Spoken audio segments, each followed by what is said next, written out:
When the world gets loud, when the chaos of daily life clouds her mind and the noise of expectations drowns out her desires, there comes a moment of silence, a pause, a breath, that sacred space where the heart speaks what the mouth never dares. And in that silence is the one she remembers. Not the one who said the most, not the one who shouted his worth, but the one who left her feeling seen, respected, safe. You want to be unforgettable? Then stop performing. Start being. Because in a world that constantly asks her to explain herself, defend herself, prove herself, what she craves isn't someone louder. It's someone solid, someone who listens without interrupting, someone who witnesses without invading, someone who doesn't chase validation because he already knows who he is. Be the one who honors her boundaries without needing a reason. Because respect isn't a reward, it's a reflection of your own discipline. And trust me, she watches. She watches how you treat the waiter, how you respond when you're told no, how you act when you're not the center of attention. She doesn't remember the flash, she remembers the foundation. The way you made her feel safe to soften, not pressured to perform. The way you made space for her voice, not just her body. The way you stayed grounded when everything else tried to knock her off balance. I know this isn't about being a nice guy, this is about being a man of substance. The kind who leads with strength, not control. The kind who doesn't just take up space, but creates it. Not just someone who touches her, but someone who touches her life.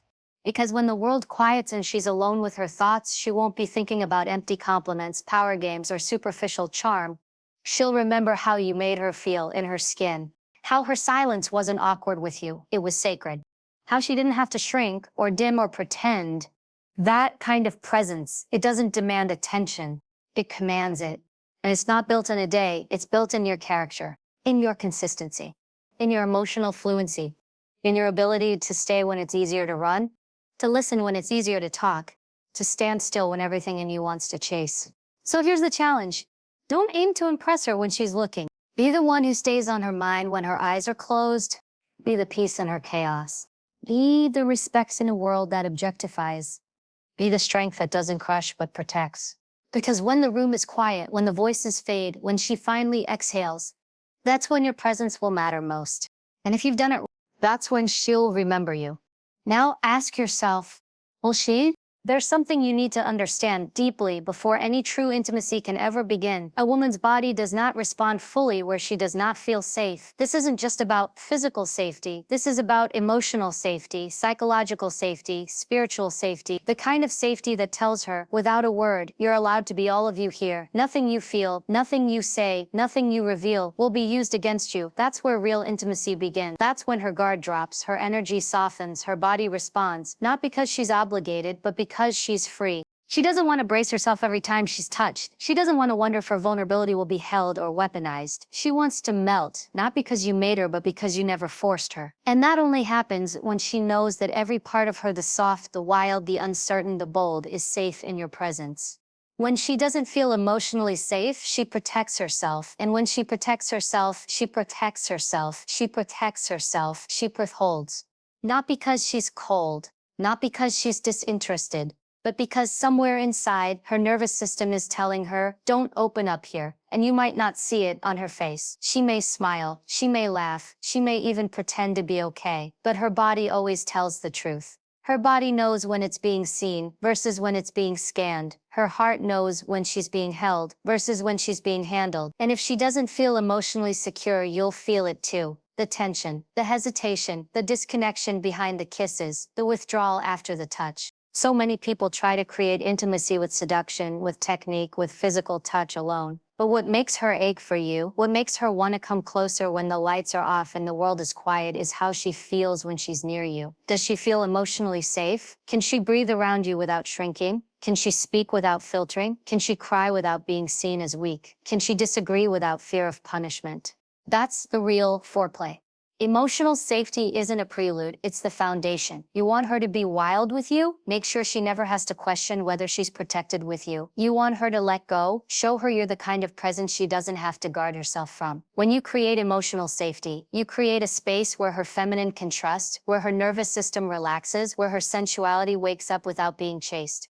There's something unspeakably powerful about being the one who makes her feel like she can exhale. Not because everything is perfect, not because you have all the answers, but because your energy says, you are not too much for me. Because your voice says, your truth is safe here. Because your actions say, your body is yours, and I will never cross a line that hasn't been opened with consent.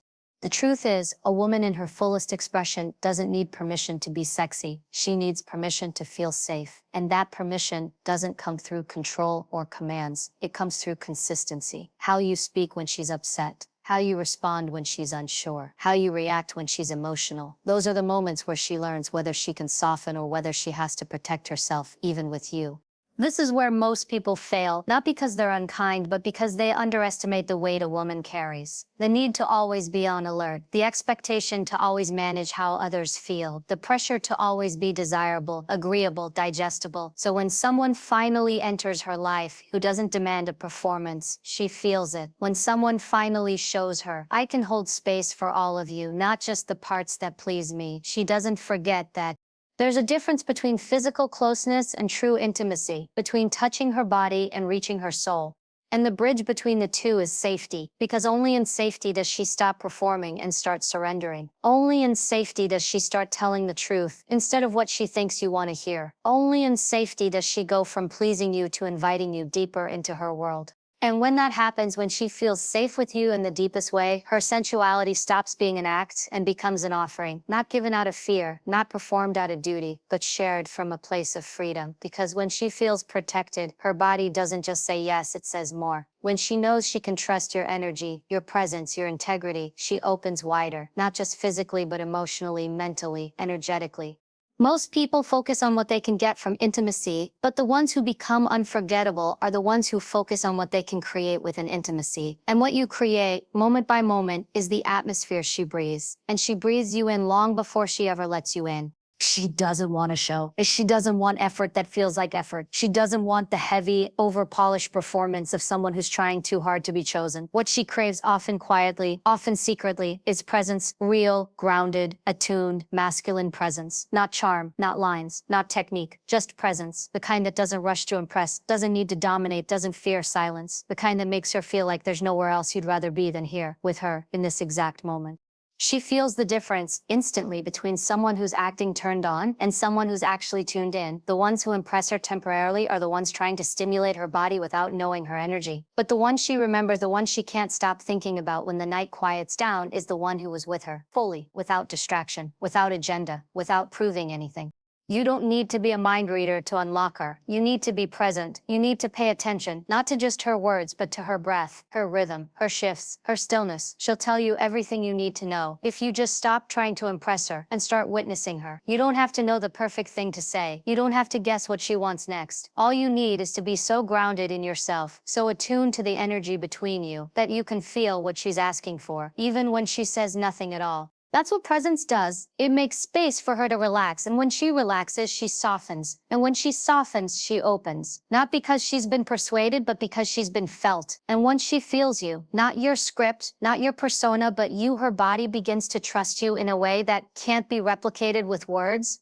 There's a kind of man who walks into the room and instantly draws attention, not because he's loud, but because he's here, fully here. With his spine straight, his gaze steady, his energy calm. He doesn't fidget. He doesn't chase approval. He doesn't fill silence with noise. He knows that the most powerful thing he can offer is his undivided awareness. And that kind of presence doesn't just attract her, it awakens her. Because presence is the antidote to everything she's exhausted by, the pretending, the performing, the pleasing. She's tired of being around people who look at her but don't actually see her. She's tired of lovers who rush through the act of connection while skipping the actual intimacy. So when someone finally meets her with full presence, when someone finally stays instead of jumping ahead, it hits different. She breathes differently. She moves differently. She responds differently. That's when real intimacy begins, when she no longer has to carry the moment, when she no longer has to guide the connection, when she can just be wild, soft, emotional, intense, playful, unpredictable, and know you'll still stay present, still stay grounded, still stay right there with her. That kind of connection isn't created through force, it's created through depth, through the courage to stop trying to be what you think she wants, and instead to anchor yourself so fully in your truth that she can feel it radiating from your touch. Your hands don't need to move faster. Your voice doesn't need to say more. You just need to stay. Stay emotionally open. Stay physically present. Stay curious about what her energy is doing and how yours can meet it without overpowering it. A lot of people perform desire, they rush, they escalate, they want to get there fast, but what she wants more than speed is substance. And when you slow down enough to match her pace, not just physically, but emotionally, you give her permission to feel safe in her own skin. You let her know, without needing to say it, you don't have to go anywhere you're not ready for. I'm not here to race ahead of you. I'm here to be with you, right where you are. Presence is what allows you to lead without forcing, to hold without gripping, to move without manipulating. And when she feels that, when she feels you are grounded enough in yourself that you don't need to prove anything, she lets go, not for you, for herself. Because you've created the kind of energetic safety that invites surrender, not demands it. This is where intimacy turns into something sacred, something unforgettable. Because when you're present with her, you're not just there for the act, you're there for the experience. You're not just touching her body, you're joining her energy. You're not just creating sensation, you're cultivating connection. And in a world of distraction, that's what stays with her. Not the clever words. Not the practice moves. Not the superficial charm. It's the way she felt completely held, fully seen, and deeply met, without you ever needing to chase her. She feels everything, even the things you think you're hiding.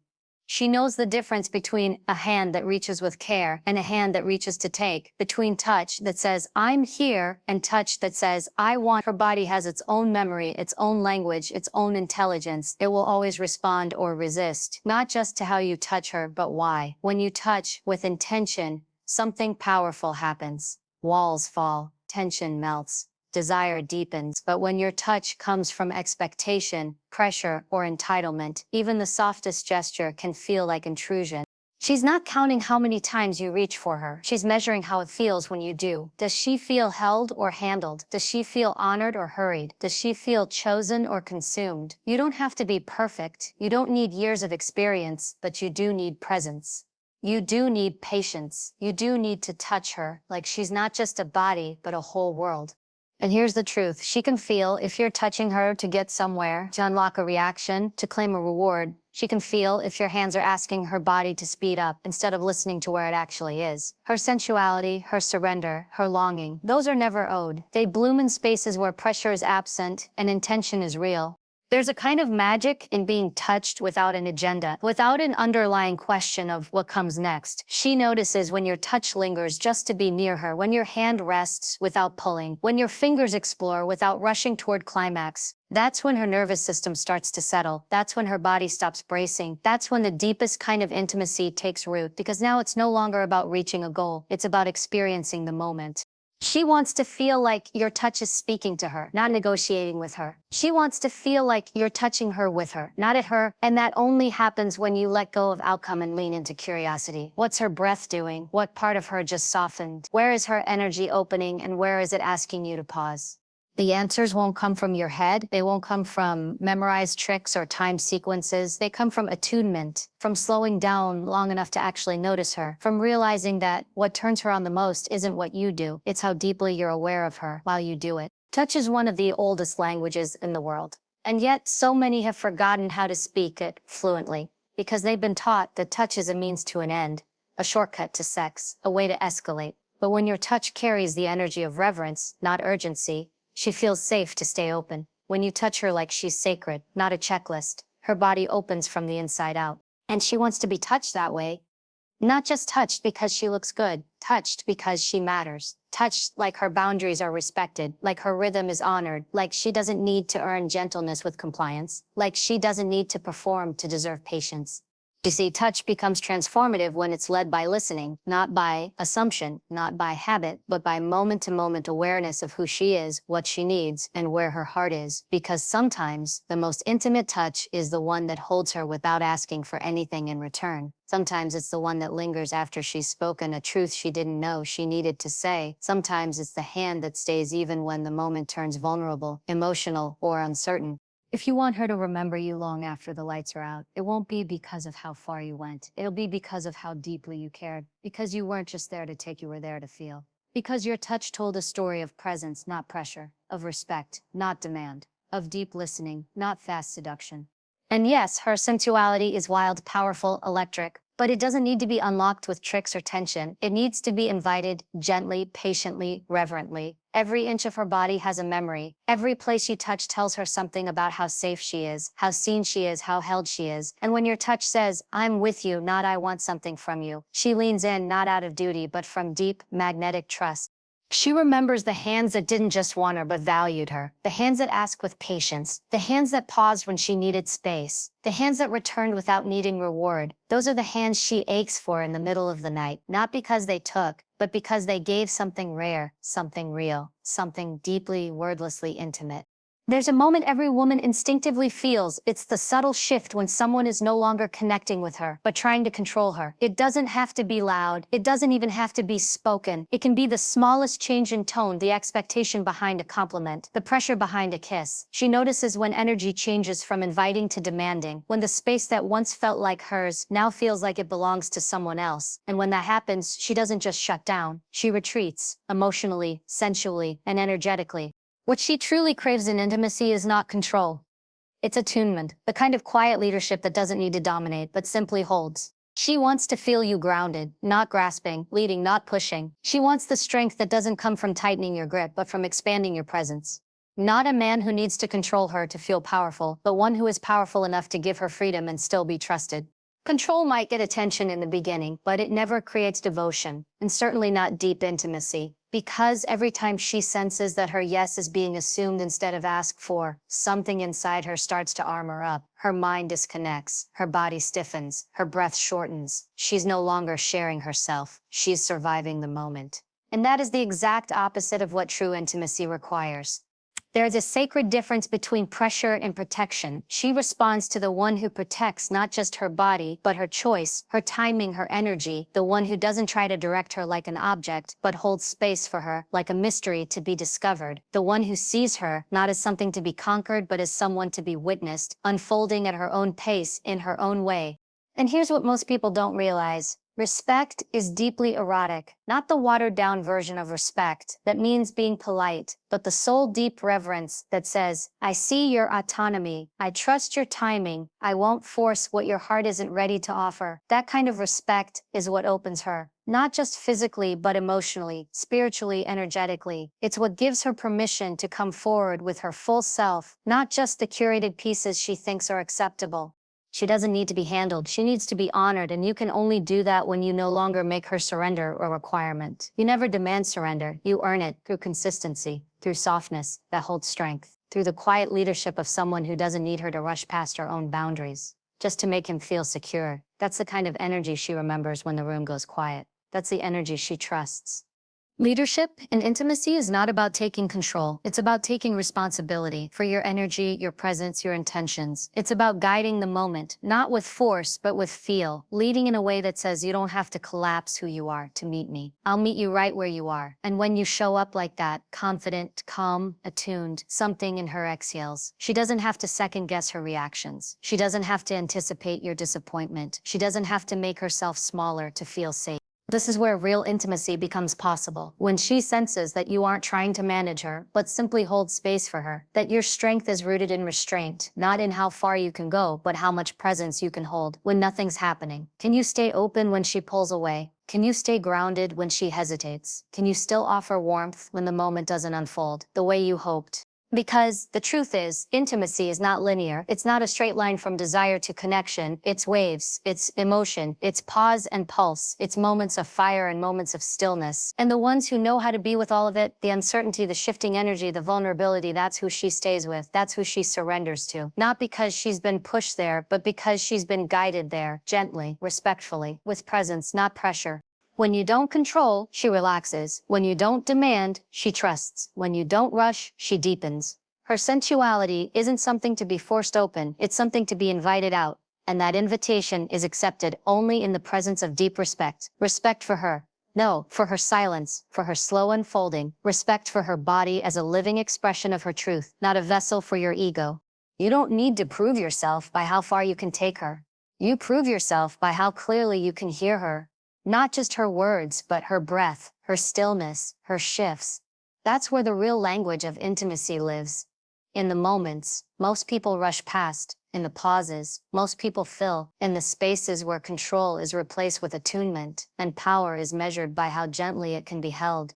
She wants to be undressed, not just from her clothes, but from the weight she's been carrying all day. She wants to be stripped, not of her body's layers, but of the armor she wears to survive in a world that demands her to be everything for everyone. Before her body opens, her mind must feel held. Before you reach for her skin, you have to reach for her spirit. The deepest intimacy always begins long before the bedroom, and it always begins in the mind. She wants to be seen and not just looked at. She wants to be heard and not just listened to. She wants to be mentally met by someone who doesn't just know her surface but touches her inner world. When you show her that her thoughts are valuable, that her words matter, that her mind is just as captivating as her curves, that's when desire begins to stir in places she can't name. That's when her body starts saying yes before you ever lay a hand on her. Mental foreplay is real. The way you speak to her, the way you respond to her emotions, the way you hold space for her ideas, the way you challenge her thinking with kindness, all of that builds tension. All of that fuels attraction. All of that prepares her to let go. Not because she feels seduced, but because she feels safe enough to surrender. And that kind of surrender doesn't come from pressure or pursuit. It comes from a connection that starts above the neck. It's in the way you make her feel when she talks about something she's passionate about, and you look at her like she's the only thing in the room. It's in the way you remember the small details, the things she thought you'd forget. It's in the depth of your curiosity about her, not just what she does, but why she does it. It's in the way you let her mind stretch, wander, express, and never make her feel like she has to shrink or simplify to be desired. So many people skip this part. They want the fire without tending to the spark. They want the climax without the buildup. But her sensuality is tied to her mind. She responds to energy, attention, detail. When you flirt with her intellect, when you stimulate her imagination, when you speak into the quiet corners of her heart, that is when her body begins to trust that it can follow. Because her desire isn't just physical, it's emotional, psychological, energetic, and it begins with the question, do you see me? The most erotic thing you can do is make her feel like her thoughts are a doorway, not a detour. Engage with her there, fully, playfully, intentionally. Ask her questions that show you're not trying to crack a code, but build a bridge. Reflect back what she says in a way that shows you're not just hearing her, you're feeling her. Touch her with your words. Let your tone soften when she shares something vulnerable. Let your gaze linger when she reveals something that matters. Let her know that her depth excites you as much as her curves. That's where the real connection lives. That's when she stops performing and starts participating. Because now it's not about achieving something, it's about experiencing something. Now it's not about moving fast, it's about moving with her. Her mind becomes the first place you explore. Her thoughts become the foreplay. And the more seen she feels in that space, the more open she becomes in every other space. She wants to know that when she breaks open, you won't look away. That when she shares something messy or contradictory or complex, you won't reduce her. She wants to feel emotionally naked before she ever gets physically bare. And when you show her that her mind is a safe place with you, that her intelligence is not intimidating, but intoxicating, her body begins to relax, her desire begins to bloom, her energy begins to wrap itself around yours. You don't need to be a poet or a scholar. You just need to be present. You need to care about the world inside her as much as the shape of her waist. You need to show her that intimacy for you is not just about how her body moves, but how her thoughts move you. You need to show her that seduction isn't just something you do, it's something you become through your attention, your curiosity, your ability to hold space for all of her. Mental intimacy is where the deepest kind of fire is born. It's what makes the physical connection feel electric, alive, sacred. It's what makes the moment unforgettable. Not because it was wild or dramatic, but because it was real. Because you weren't just there to take, you were there to know. And in being known, she opened. Not for performance, not out of pressure, but because something inside her whispered, finally. There's a kind of stillness most people never experience because they're too busy trying to perform, too busy trying to keep the moment alive with motion, noise, escalation. But the truth is, stillness is often where the most powerful intimacy lives. It's in the space where nothing needs to be said, nothing needs to be done, and yet everything is being felt. And she knows the difference. She can feel when you're truly there with her, in that silence or when you're simply waiting for the next thing to happen. Stillness asks for presence, it asks for patience, it asks for a kind of confidence that doesn't need to fill the space but knows how to hold it. And that kind of presence is rare. It's the presence that tells her, you don't need to keep giving me something. You don't have to keep the moment interesting. You are enough right here just as you are. After the laughter quiets, after the tension releases, after the rhythms slow, what remains is the truth of your energy. And if your energy is calm, grounded, trustworthy, she'll feel it in that stillness. Her body will feel it. Her heart will recognize it. She won't need to entertain you. She won't feel like she has to shift or adjust. She'll exhale, not just because she's relaxed, but because something in her knows she's safe. When you can hold her in the quiet, you show her a different kind of strength. Not the kind that charges forward, but the kind that remains. Not the kind that conquers, but the kind that anchors. Because anyone can move fast. Anyone can act excited, but it takes something deeper to just be, without reaching, without rushing, without trying to turn the moment into something it's not. Stillness is where trust deepens. It's where she sees whether your connection was about the chase or about presence. It's in the way you breathe with her, the way you stay when the moment slows, the way you trace her skin with quiet reverence, not hungry urgency. It's in the way your energy says, I'm still with you, even now, especially now. And that's when her body responds differently. That's when her nervous system finally lets go. Because you're not just present in the highs, you're present in the in-between, the pause, the slow unfolding of something that doesn't need a performance to feel alive. She doesn't want to be touched out of habit. She doesn't want to be held like a routine. She wants to feel your attention in the spaces most people ignore, the moments after, the breath before, the softness that comes once everything else has quieted down. She wants you to notice her when she's not trying to be noticed. She wants to know that even in silence, you're still there listening, feeling attuned. Stillness is not absence. It's a different kind of presence, a deeper one, a more vulnerable one, and it requires you to be anchored in yourself. To not be looking for validation, to not be seeking distraction, to not be afraid of the moment when the intensity fades and what's left is just you and her. No filters, no flash, just truth. Most people skip over stillness. They try to fill it with words, jokes, movement, escalation, because stillness can feel like exposure.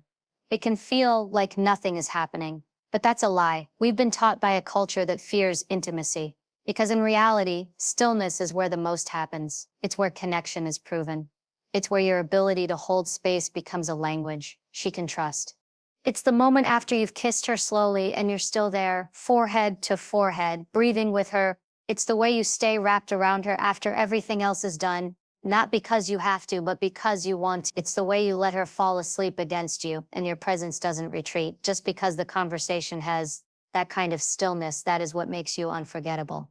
You don't need constant movement to keep intimacy alive. You need presence, you need awareness, you need the kind of confidence that isn't threatened by silence, the kind of maturity that knows the body needs rest just as much as rhythm, that the heart opens widest, not in performance, but in peace, that the deepest parts of her don't come out when the volume is up, but when the world goes quiet and she realizes you're still there. She'll never tell you this directly, but she pays attention. She notices the man who lingers, not out of obligation, but desire. The one who holds her without needing to do something. The one who stays present, not just in pleasure, but in the gentle afterglow that follows. The one who doesn't try to escape the silence, but welcomes it, makes love to it, understands it. Because for her, stillness is sacred. It's where she stops being on, where she stops protecting, where she stops performing. It's where she starts being fully, softly, completely. And when she finds someone who doesn't fear that part of her, who doesn't try to fill it, fix it, or flee from it, that is the one she'll remember. That's the moment that lingers. That's the intimacy that leaves an imprint far deeper than anything words or motion could ever reach.